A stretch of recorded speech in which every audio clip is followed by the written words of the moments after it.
Hi, we are from group number 7. Today we will be demonstrating you our final year mega project circuit. Our circuit consists of 4 different modules. The first one is the solar charge controller module. The second one is the pump controller circuit. The third one is the LoRa transmitter circuit. And the fourth one is the LoRa receiver circuit.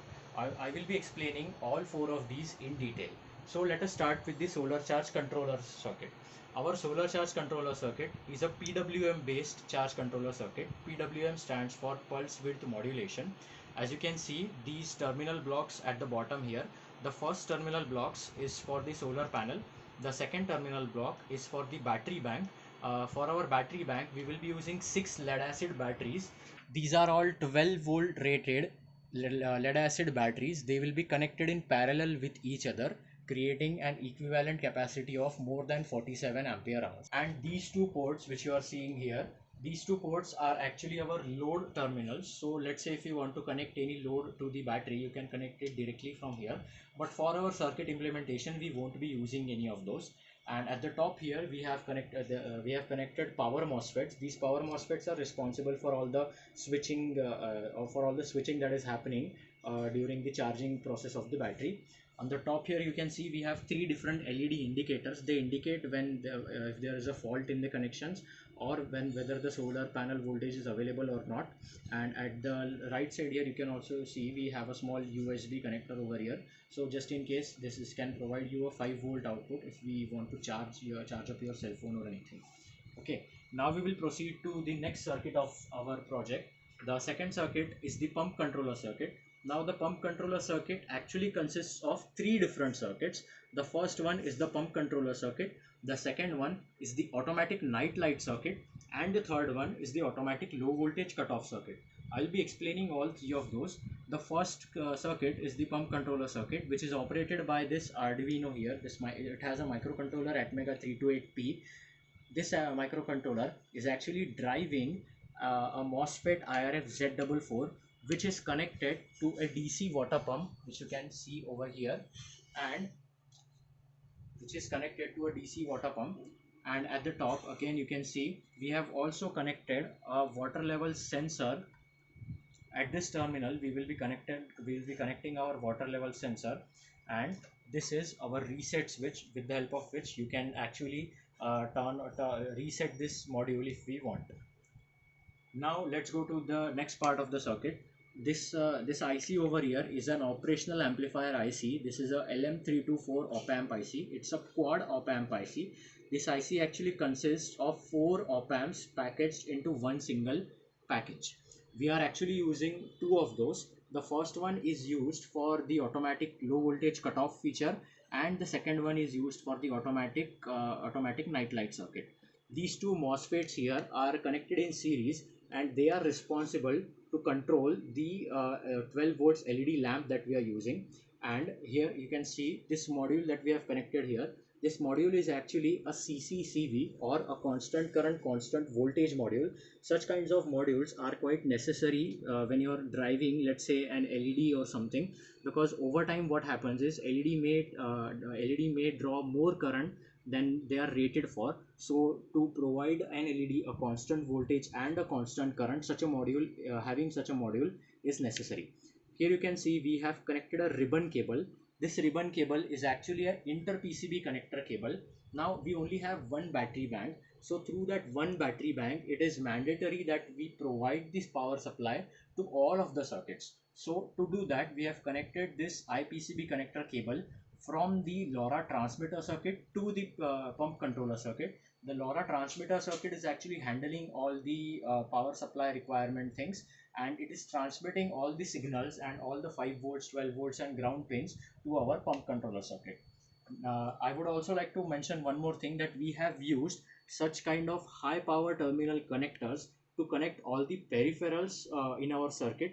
These connectors are capable of handling currents up to 4 amperes, whereas in our applications we are only dealing with currents up to 1 or 2 amperes.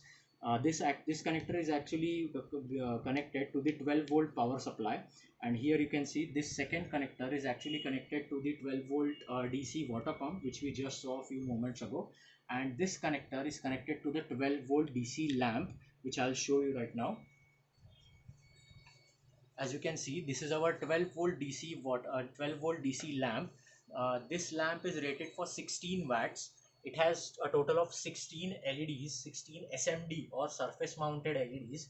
They are connected in series with each other. Each LED is rated for 1 watt, and this lamp has a total brightness of 2240 lumens when operated at 100% power. And as you can see, it is packaged inside of a IP67 waterproof container.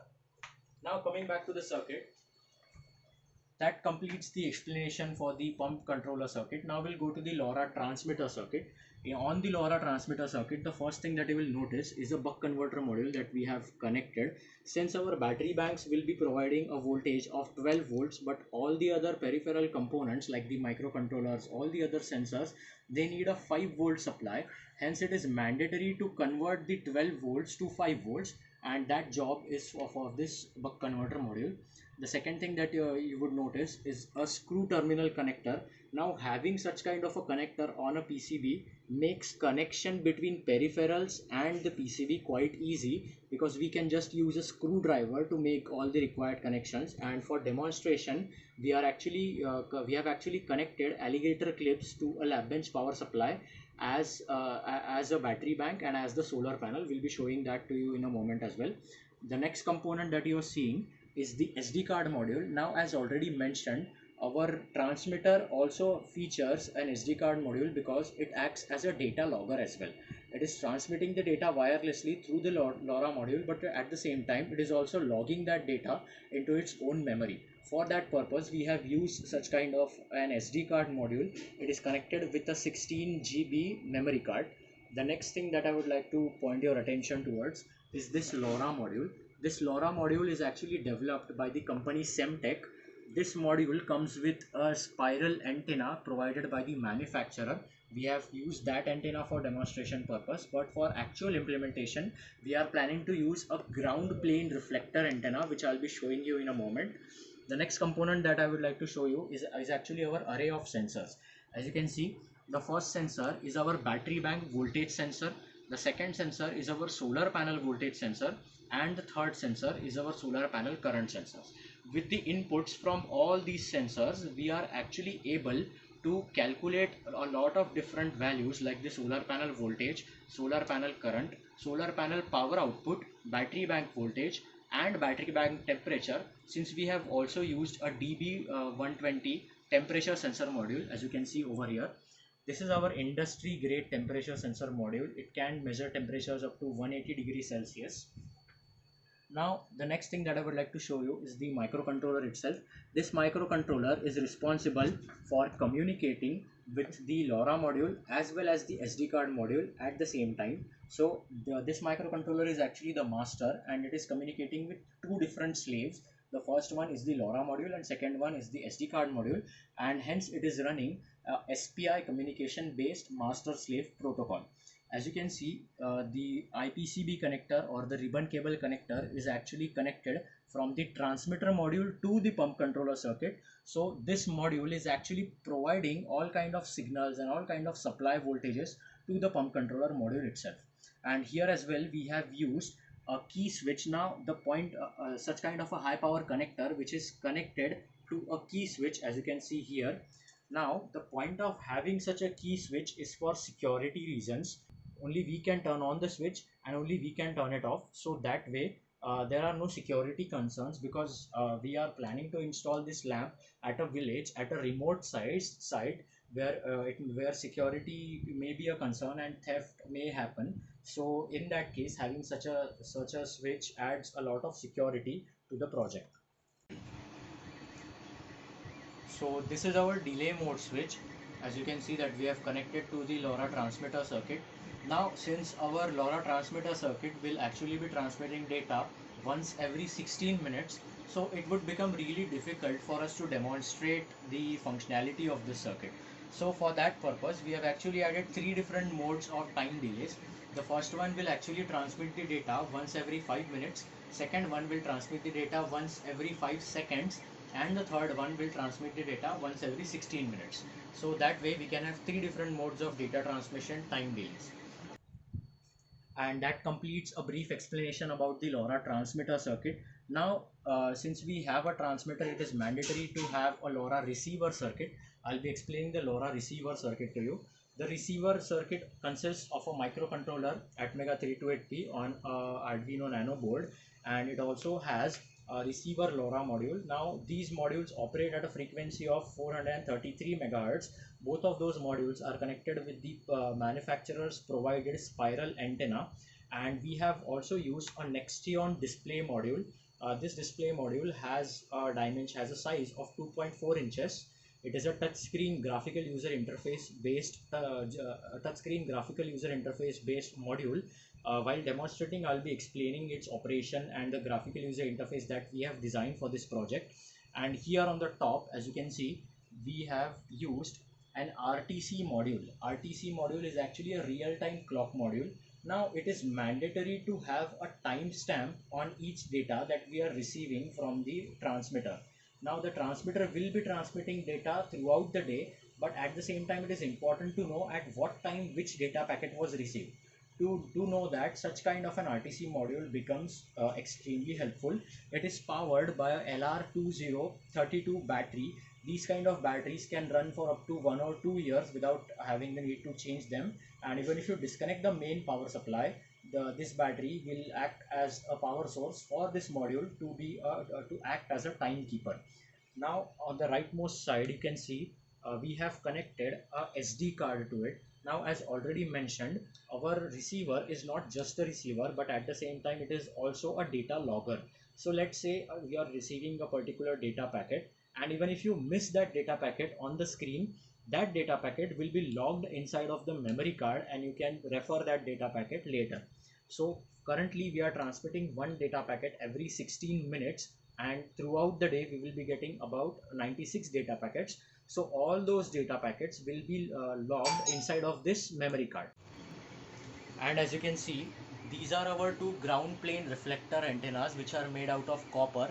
We have designed and fabricated these to increase the range of transmission of our LoRa module. By default, our module comes with a spiral antenna, but those antennas do not have that good of a range. To improve the range up to the theoretical maximum of our LoRa module, which is about 2 kilometers for the specific module that we are using, we have designed these antennas, and these antennas operate at a frequency of 433 megahertz. For actual implementation, we will be connecting these antennas to our transmitter and our receiver module respectively. Okay, so now I'll show you the demonstration of our circuit. As explained earlier, we have a key switch in our circuit. As soon as we turn this switch on, the circuit should turn on. As you can see, the circuit is currently powered on. For demonstration purpose, I'll be connecting the microcontrollers to my laptop to show you the actual data transmission and reception that we are getting. And as you can see, the pump controller has already started working, and in the pump controller I am able to show the pump controller currently is configured as the pump would run for 5 seconds, then again it would be turned off for the next 5 seconds. We have added this specific program for demonstration purpose only, whereas for on-field application the pump will stay on for 40 seconds and then it will stay off for the next 3 days, and during those 3 days the microcontroller and the remaining circuitry would stay in the sleep mode, in the power down mode. So as you can see, if you can take that pump, the pump is turning on for 5 seconds and then again it's turning off for the next 5 seconds.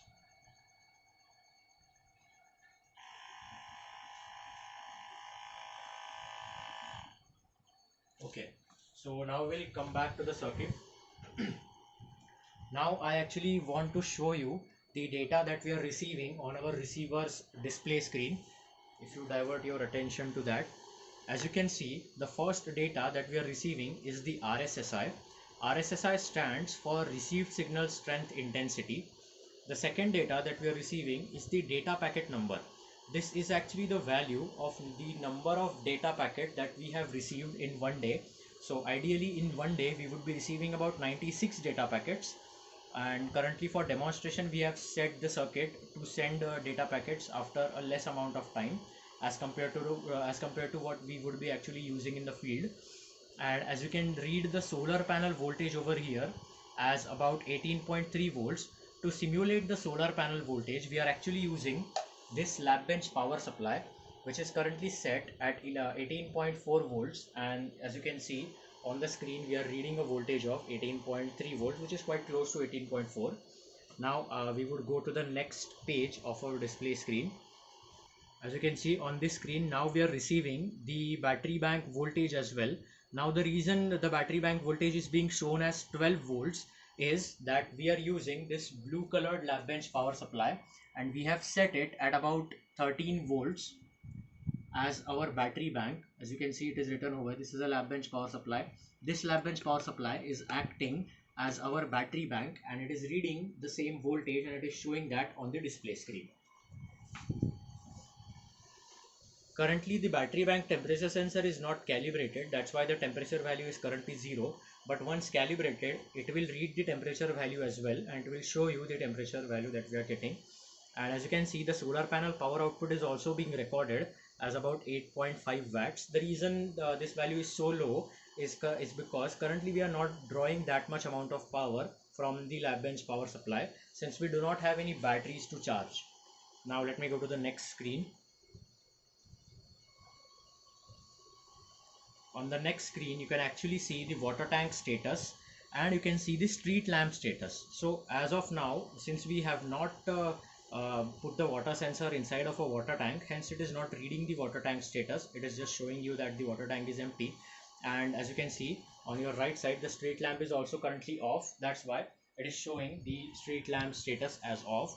But below that, as you can see, it is showing you the date and time. The daytime time value has to be calibrated to our current time zone.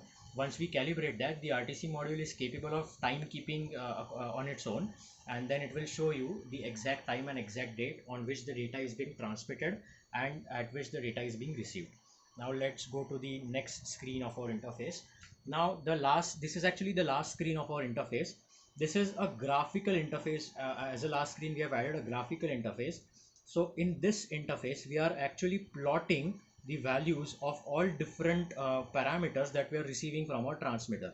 The first parameter would be the data packet number, the second parameter would be the solar panel voltage, third parameter would be the solar panel current, and the fourth parameter would be the solar panel power output.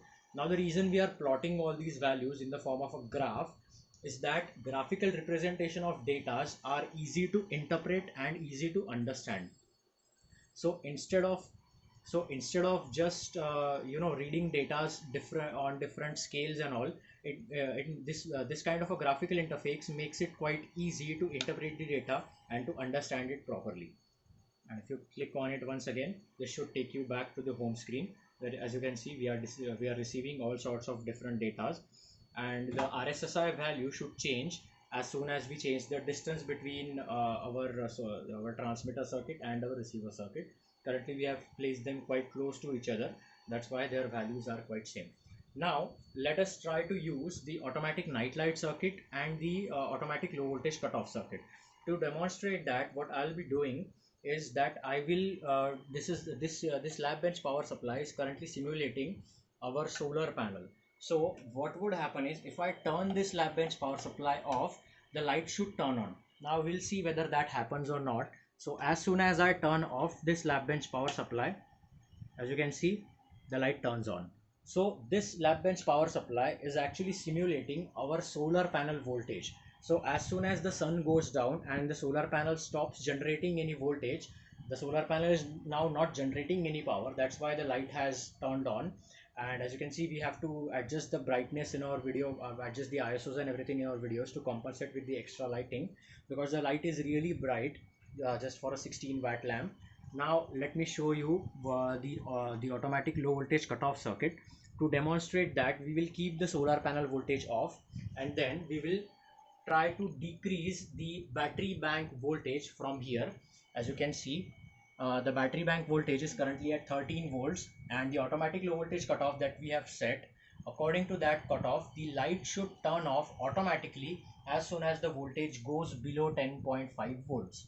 So I'm taking the voltage down to about 10.5 volts, and as you can see, the light has turned off. So this is a safety feature that we have added for our lead acid batteries, so that the batteries do not get over discharged or anything. Since lead acid batteries do have a specific voltage range and they have to operate in that voltage range, so to make sure that the batteries operate at that particular voltage level, so that's why we have added this feature. As you can see on our display screen, the right side of the screen is currently showing you the COM port 7, which is actually connected to the LoRa transmitter circuit. And as you can see, it is showing the first line that is reading is that the SD card is initialized correctly, and the LoRa transmitter is also initiated, and it is transmitting the data packets from sequence 1, 2, 3, 4, and like that. And since currently we have kept the time delay between two data packets quite low, that's why these data packets are being transmitted so frequently. Otherwise, in actual implementation, the time difference between two data packets would be about 16 minutes. And if you look at the left side of your screen, that is actually showing you the data that we are receiving on our receiver. COM port 9 is connected to our receiver, and on the receiver, we are receiving this very long string of data, which this data is actually received by the receiver, and the receiver decodes this data and shows it on our display screen. And as you can see, the transmitter is continuously transmitting the data, and it will keep on transmitting the data, and the receiver will also keep on receiving the data. As we just saw a few moments ago, the data that we are receiving on the display screen is actually the data that we are seeing here on COM port 9.